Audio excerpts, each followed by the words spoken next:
Gusto ko lang pong pakinggan muna rin natin, sandali yung opinion ng ating mga former board member ng PhilHealth, si Al Cabaling. Go ahead.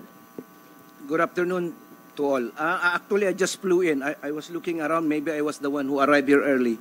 I took the early flight.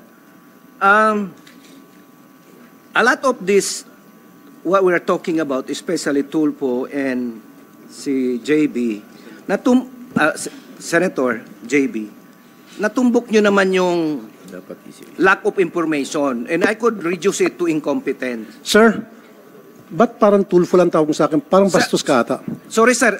Sorry, Senator. Sorry, Senator. Please address everybody, Mr. or Secretary or... Mr. Hindi ko po sinasadya, Senator. And Senator Bongo, Mr. Chair. Tumatama kasi yung sinasabi nyo na mayroong lack of information. Marami na kasing na-improve ang PhilHealth na benefits. Kami mismo sa board, alam namin na talagang hindi alam ng mga tao na mayroon na palang ang daming benefits na increase. This happened in 2023. In fairness kay Ledesma, at saka nung pumasok si Ted, maganda ang nangyari. The U.S. Secretary. Dapat siya nasa military ka kasi tinatawag mo ng family name ng mga tao rito. Doktor ba kayo, sir? Are you a doctor?